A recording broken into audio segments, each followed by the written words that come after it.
My name is Caitlin Davis.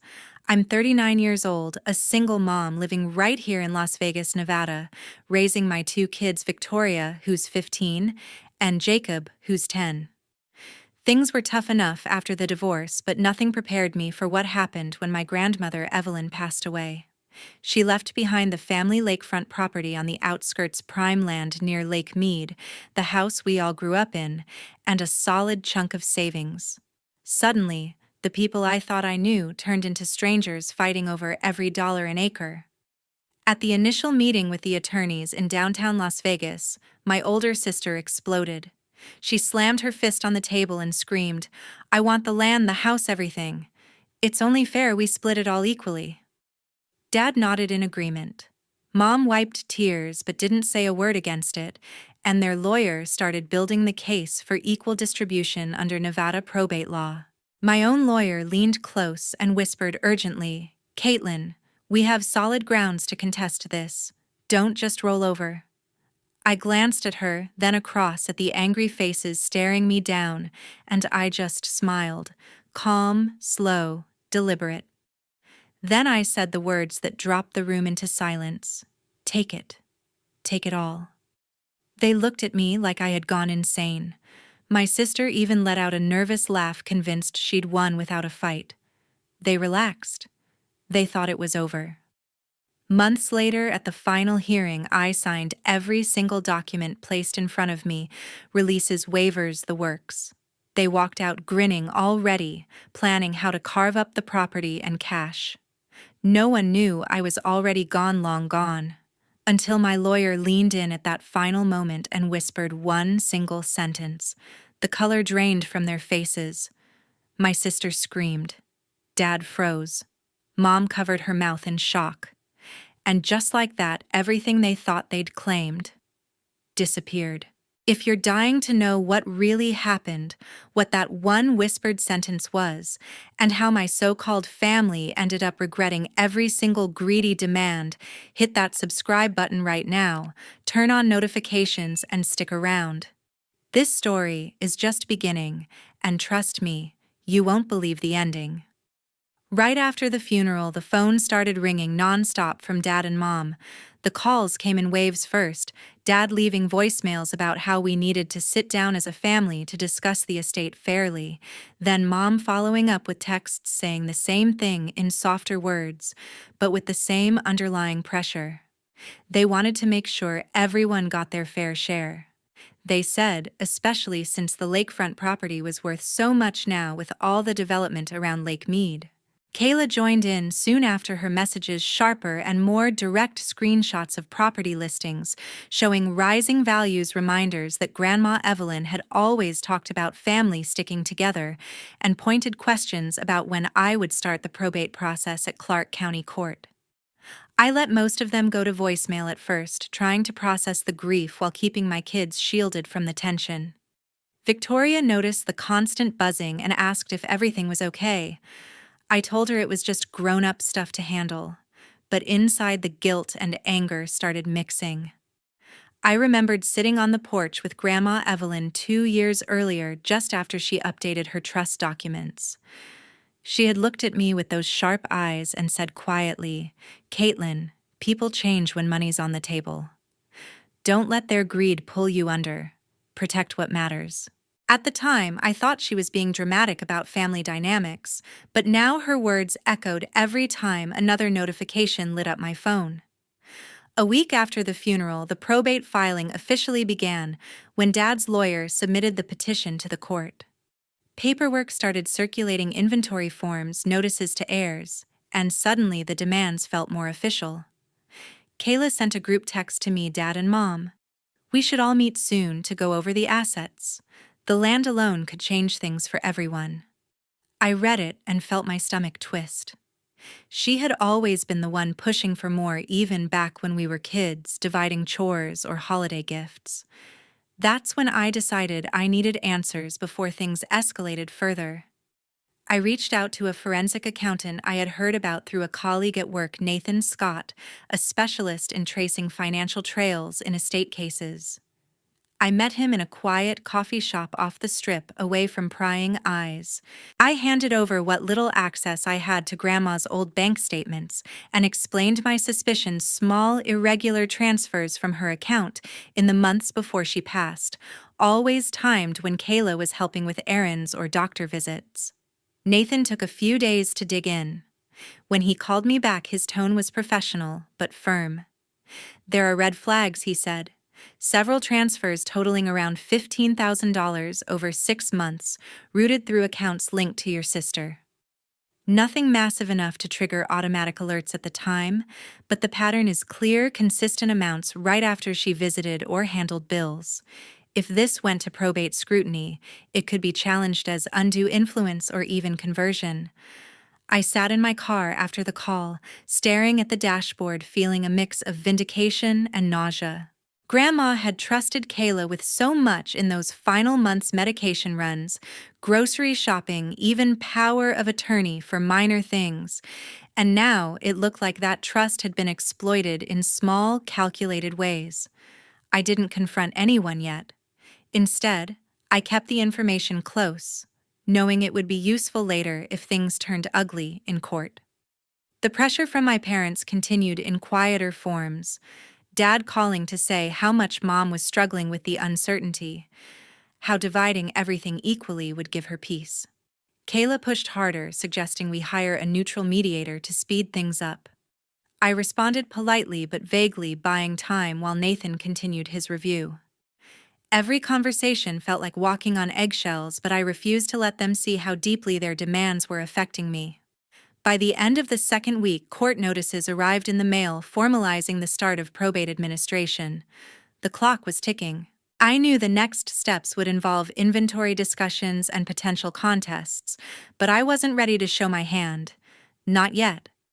Grandma Evelyn's warning rang louder than ever, and for the first time I was grateful she had planned ahead so carefully. The first meeting with the attorneys took place in a sleek conference room on the 15th floor of a downtown Las Vegas office building overlooking the Strip. I arrived early, sat at one end of the long polished table, and watched as everyone filed in. Dad and Mom entered together, looking tired but determined, followed by Kayla, who strode in with purpose and took the seat directly opposite me. Their lawyer, Patrick Clark, arrived next, carrying a thick binder, and immediately began organizing papers while greeting everyone politely. Alexandra Miller, my lawyer, arrived last and sat beside me, offering a small, reassuring nod before placing her briefcase on the table. Once everyone was settled, Patrick opened the discussion by explaining the probate process in Nevada and the need for a clear inventory of Grandma Evelyn's estate. He emphasized that under state law, heirs could expect equal distribution unless the will or trust stated otherwise. Kayla wasted no time jumping in. She leaned forward, her voice sharp and insistent as she said, "This should be simple.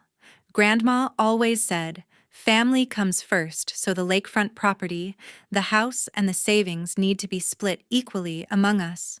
No one person gets to keep everything just because they were closer."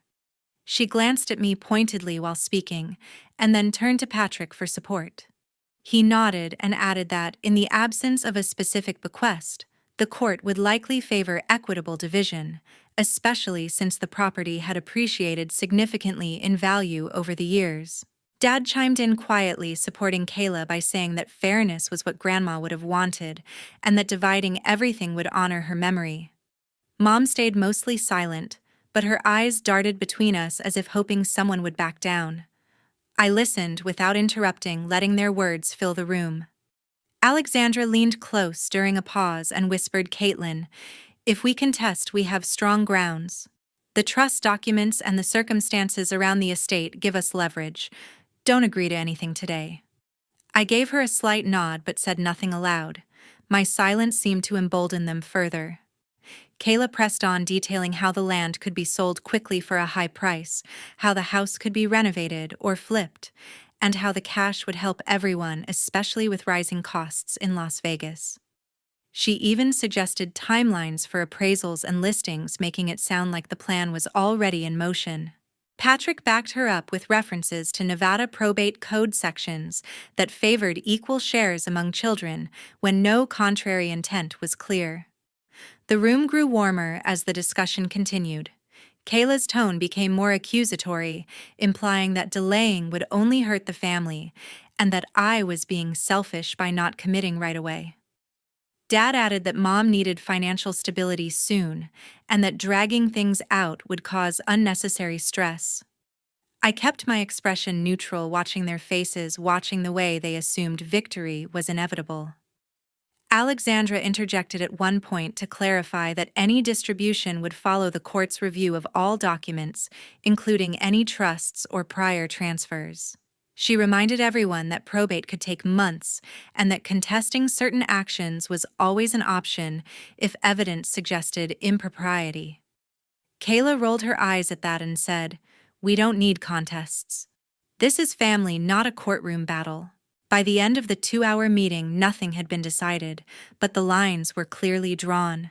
They left the room talking among themselves about next steps and scheduling appraisers, while I stayed seated for a moment gathering my thoughts. Alexandra squeezed my arm gently before we walked out together and said softly, "You did well, staying quiet. We have time on our side." Walking to my car, I felt the weight of their expectations, but also the quiet strength of knowing more than they did.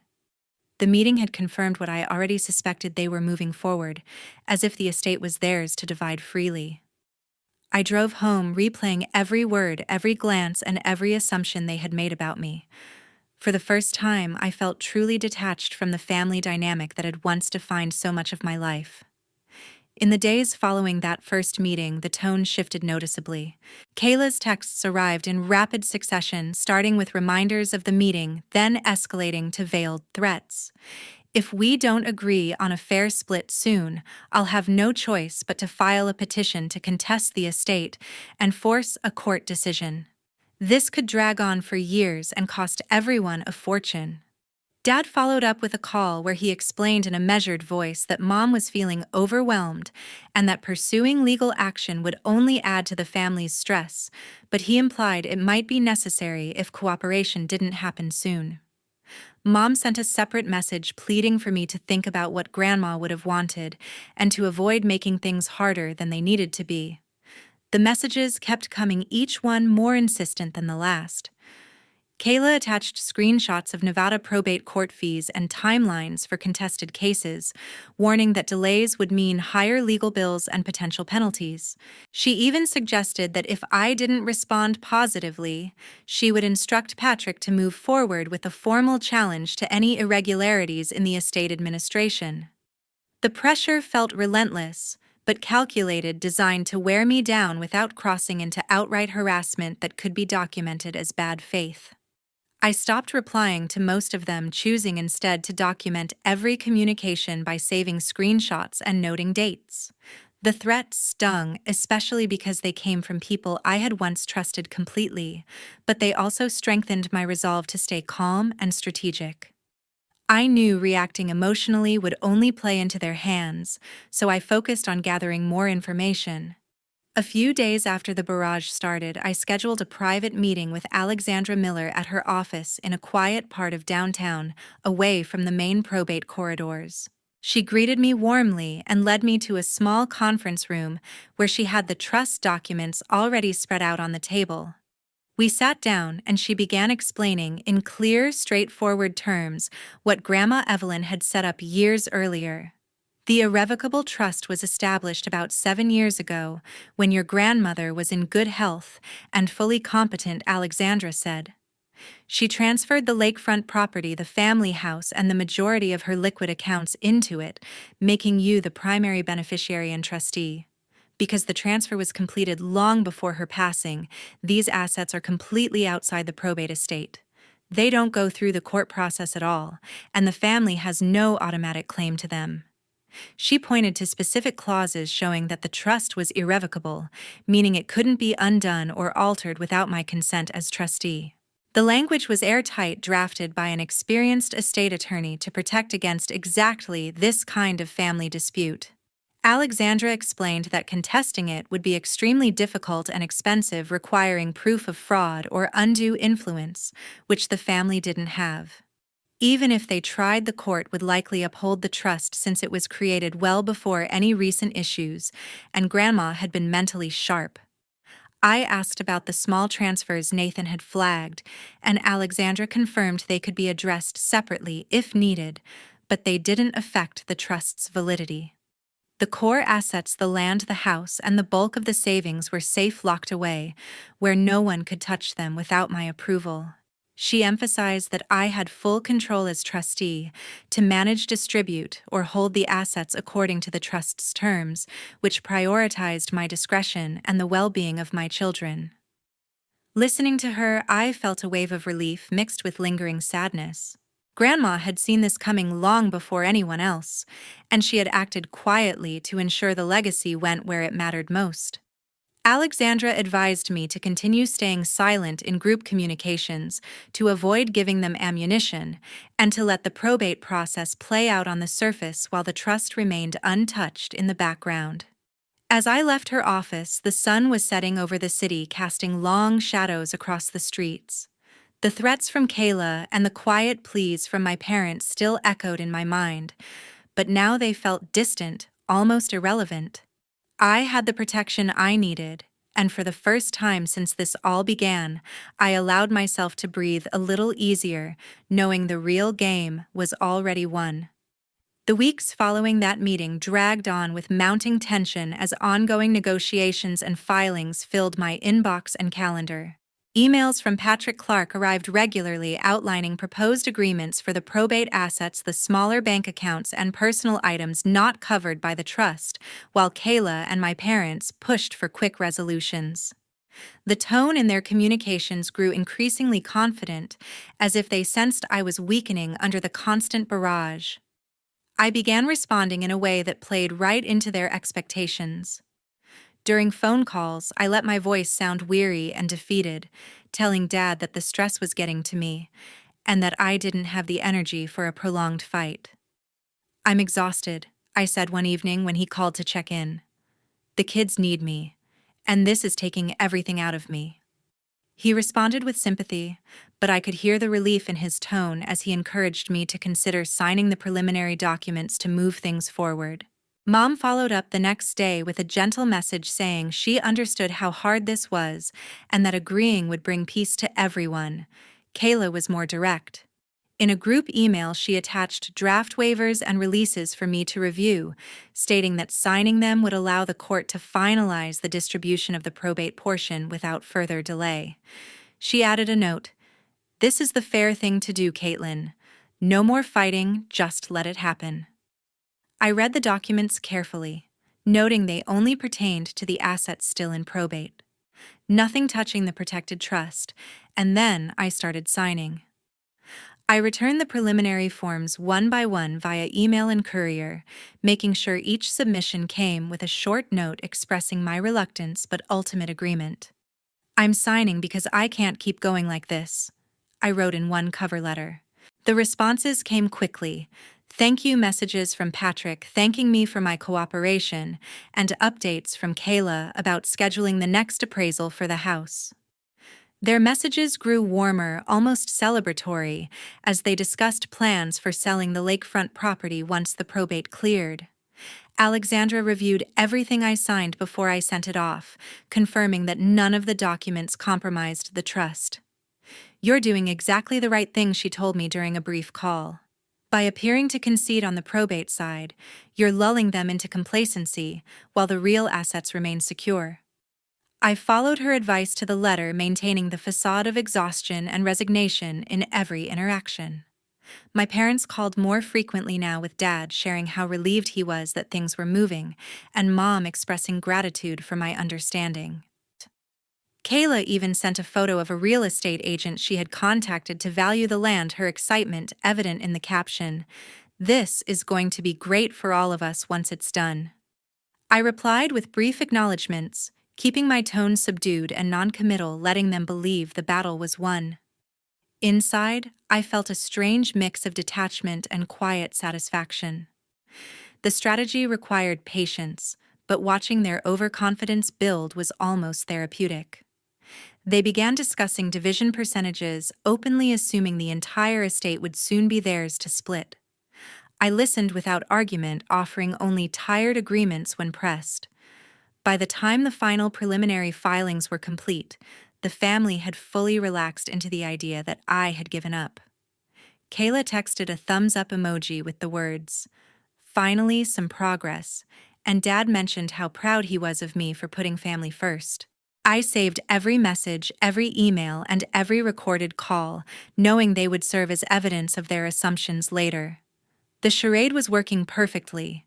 They thought victory was at hand, and I let them believe it, while the clock continued ticking toward the final probate hearing. The contrast between their growing certainty and my hidden knowledge made the wait feel almost bearable. The final probate hearing arrived sooner than expected, and the Clark County courtroom felt smaller than it should have with all the tension packed inside. I walked in alone, Alexandra beside me carrying the necessary files, while Dad, Mom, and Kayla sat with Patrick Clark on the opposite side of the aisle. The judge, a no-nonsense woman in her 60s, called the case, and the bailiff swore in the parties. Patrick presented the preliminary agreements I had signed outlining the distribution of the limited probate assets, the personal belongings, some small investment accounts, and a few household items that hadn't been transferred to the trust. The judge reviewed the documents, nodded at the lack of objections, and asked if anyone had final comments before she approved the settlement.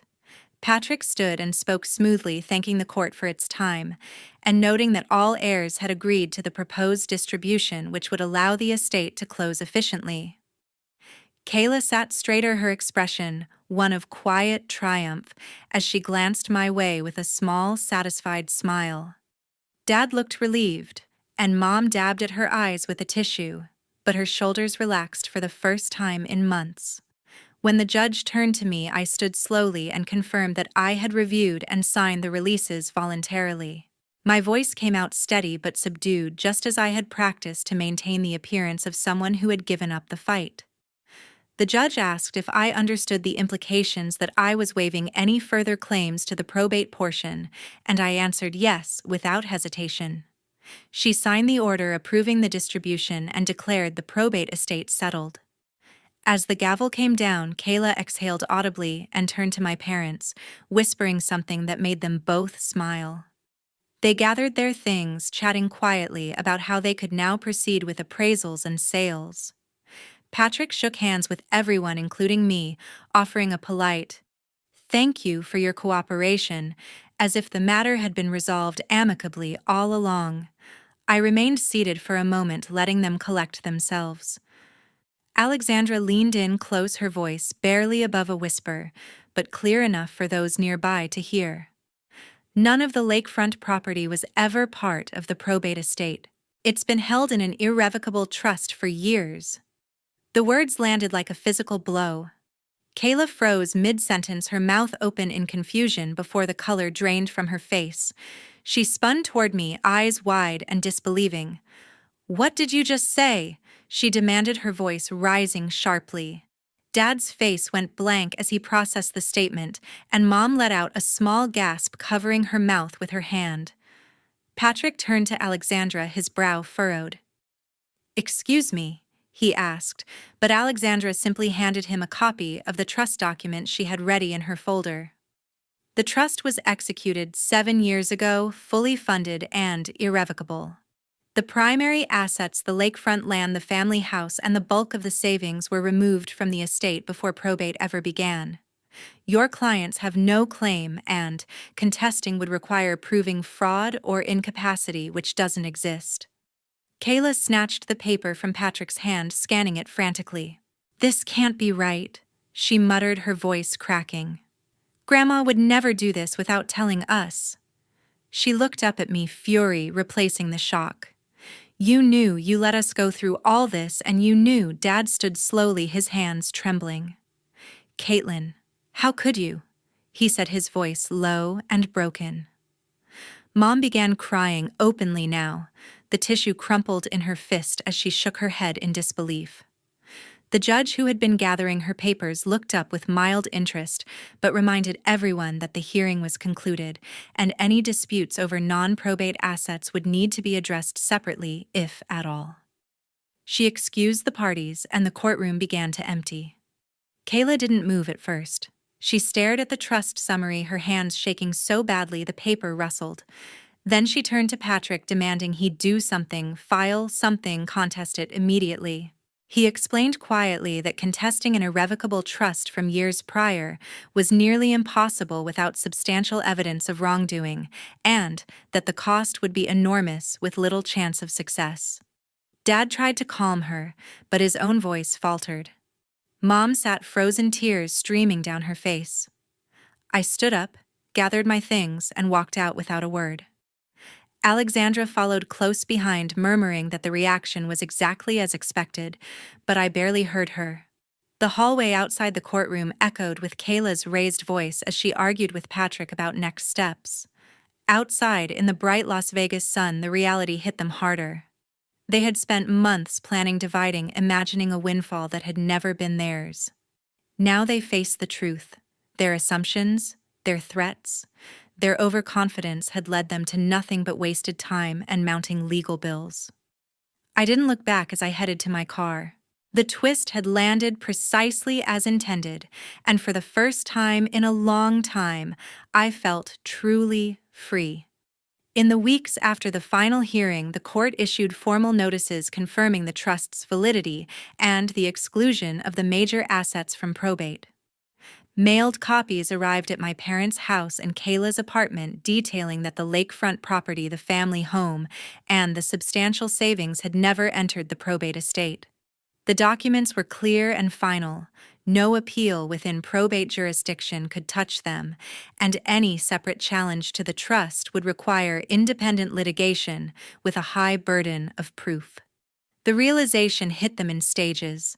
Kayla called Patrick repeatedly, at first demanding he file something, anything to reverse it, but he explained the practical reality: contesting an irrevocable trust executed 7 years prior, with no evidence of fraud or incapacity, would cost tens of thousands in legal fees with almost zero chance of success. He advised settling any remaining issues quietly rather than pursuing a losing battle. She hung up on him mid-sentence, and later texted me a string of angry messages accusing me of betrayal before blocking me entirely. Dad tried to reach out once through a single voicemail, his voice heavy with disappointment. "We thought you were part of this family, Caitlin. How could you let this happen?" I didn't respond. Mom sent one handwritten letter arriving in a plain envelope. It expressed hurt and confusion, asking why I hadn't shared the trust details sooner, and begging for a conversation. I read it, set it aside, and never replied. The silence from my end was the clearest answer. Financially, the fallout was immediate and punishing. They had already incurred substantial attorney fees during the months of negotiations, and filings estimates from Patrick put the total at over $40,000 for their side alone. With no inheritance forthcoming to offset those costs, Kayla had to liquidate part of her retirement savings to cover the bills. The credit card debt she had run up in anticipation of the windfall began to accumulate interest and late fees, dragging her credit score down rapidly. Dad and Mom faced similar pressure as they had borrowed against expected proceeds to handle some home repairs and medical expenses. The bank statements showed mounting balances, and collection notices started appearing. Kayla's professional life suffered the most. Word of the probate dispute and the flagged transfers from Grandma's account spread through mutual acquaintances in her industry. Nathan's forensic report, though not yet public, was referenced in Patrick's final correspondence, and rumors circulated. Her employer, an accounting firm, conducted an internal review prompted by the scandal, and she was placed on administrative leave pending further investigation. Within 2 months, she received notice of termination, citing loss of trust and confidence. The job market in Las Vegas was competitive, and the stigma made finding comparable employment difficult. She began applying to lower-paying positions, but the damage to her reputation lingered. Socially, the family felt the isolation keenly. Friends who had heard about the big inheritance now asked awkward questions, or distanced themselves when the truth emerged. Family gatherings that once included extended relatives stopped altogether. Dad and Mom rarely left their home except for necessities, and Kayla moved to a smaller apartment on the outskirts to cut expenses. They sold personal items, furniture, jewelry, even Dad's vintage car collection to pay down debts, but the sales brought in far less than hoped. Through it all, the stress compounded. Dad's health declined noticeably with increased blood pressure and fatigue. Mom withdrew into herself, rarely speaking about the matter, but showing signs of depression in her sparse communications with distant relatives. Kayla's messages to mutual contacts shifted from anger to bitterness, then to quiet regret as the full weight of her actions settled in. They had invested not just money but emotional energy in the belief that the estate was theirs to claim, and the loss of that illusion left a void that no amount of justification could fill. I heard about these developments indirectly through occasional updates from Alexandra, who monitored court filings and public records. I didn't seek out details, but the information came anyway. Each piece reinforced the finality of the break. They had chosen their path, and the consequences were theirs alone to bear.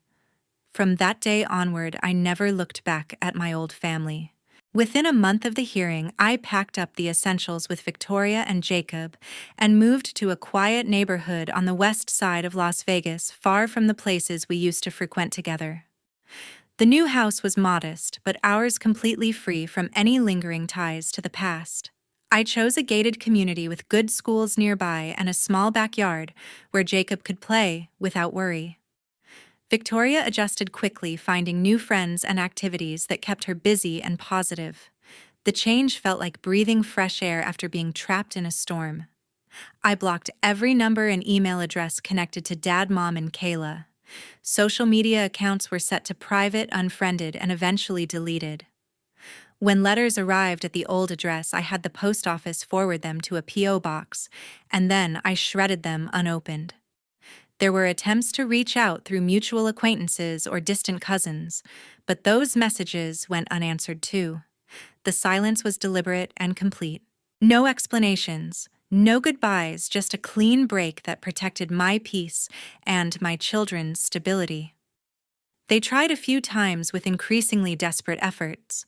Kayla sent a long email from a new address apologizing for her greed, admitting she had crossed lines and begging for forgiveness.